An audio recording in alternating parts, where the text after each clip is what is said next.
But if people were hiding behind ambiguity because they really hadn't thought their positions through, he would expose that, and he discomfited people who tried to obscure things in the way they talked. Did this experience leave him a defeated man? Oh, I don't think so. I mean, he left under, you know, I hate to use the cliche a cloud, but, you know, he's been described as the most unpopular defense secretary in history. Look, phrases like that, that's the way politics gets, you know. I mean, people.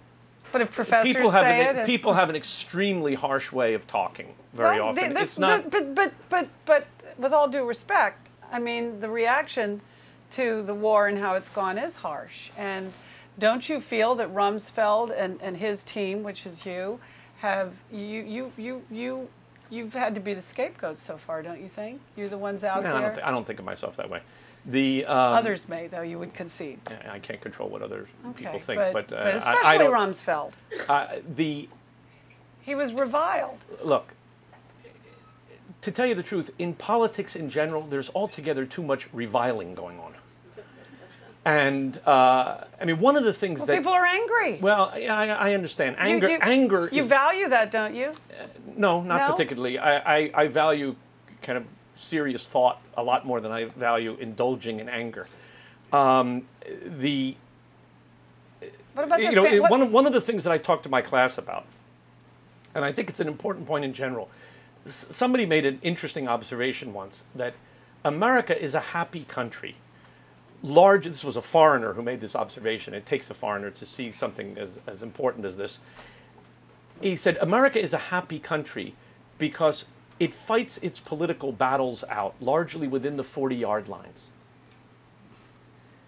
And that is an amazingly important truth about our country. Now, when we're in political campaigns, we like to suggest that the divisions are enormous and one side is on one side and the other side is on the polar opposite. It's really not true. I mean, in America, there's an enormous amount of common ground.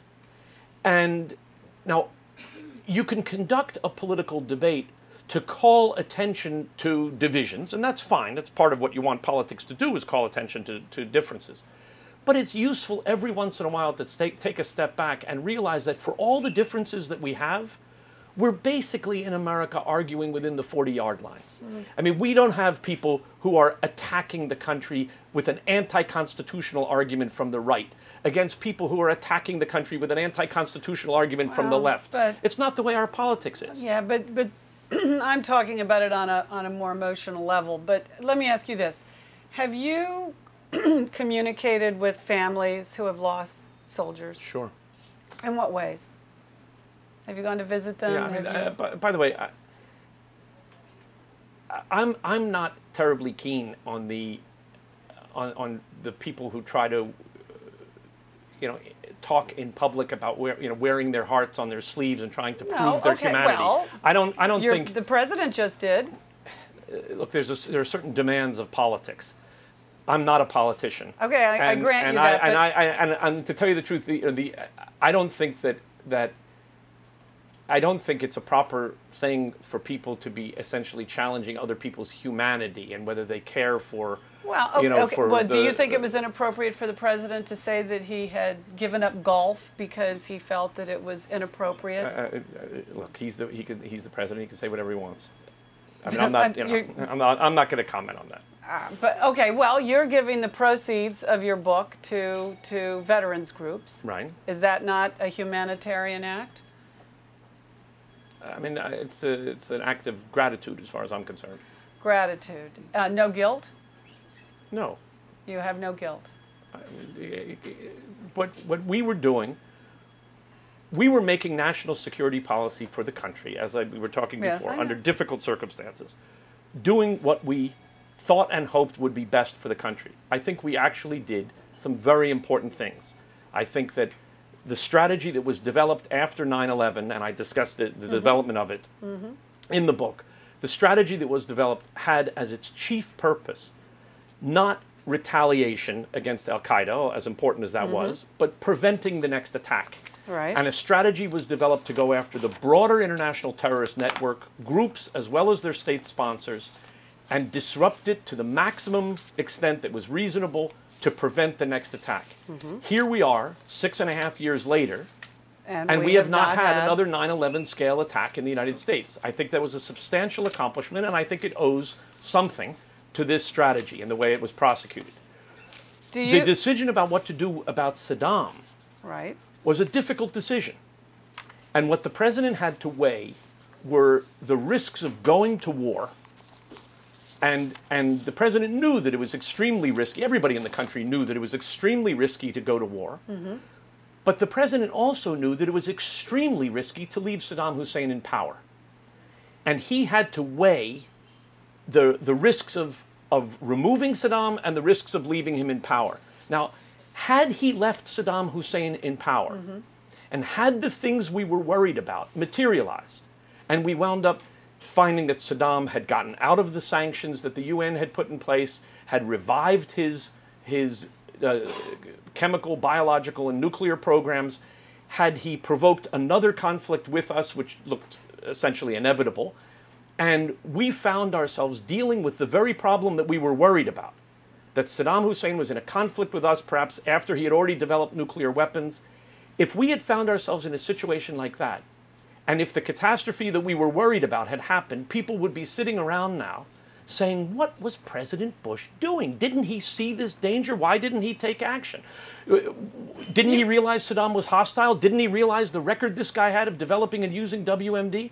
What's interesting, by the way, if you'll permit me, what's interesting on that point in particular is if you look at the statements of leading critics of the war now, statements of President Clinton, of Hillary Clinton, of Vice President Gore, Nancy Pelosi, Senator Levin, Senator Rockefeller, and others.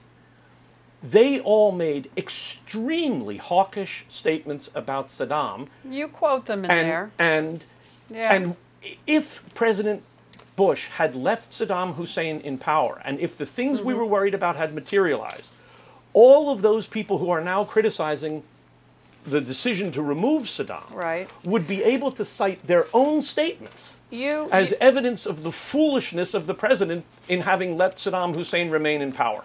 And by the way, as I say in the book, they would be right. You do say in there that you wonder why Colin Powell didn't go tell him not to invade, and what might have happened. Did you feel that Colin Powell didn't step up in a way that he should have? Well, what I say. You seem very disappointed in him in the tone of your book. What I said in the book is that there were a series of press stories throughout 2002, 2003, sourced to anonymous high-ranking State Department officials. And I mean, it was a flood of such stories. Everybody here, I'm sure, has read them in the Washington Post, New York Times, and elsewhere.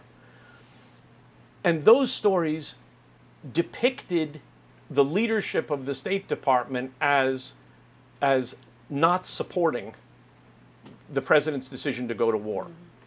But the point that I make in the book is, in the Situation Room, when the Principals Committee or the National Security Council met, and there were discussions about Iraq, neither the State Department nor the CIA nor any of the other groups within the government that were reported on in the press as being skeptical about the war, none of them brought forward an alternative strategy or an alternative policy.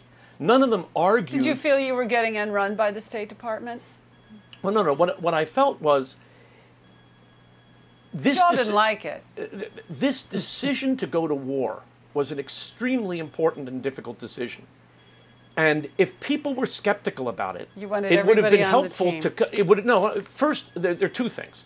It would have been helpful before the president made the decision to have a vigorous debate with people who were skeptical arguing in favor of an alternative policy. That didn't happen. And then, and by the way, it did not fail to happen because the president suppressed debate. The president was actually very open to debate, and on many occasions, the president got debated, and he was very. Did you ever debate him? Usually, I was I was a backbencher in meetings with the president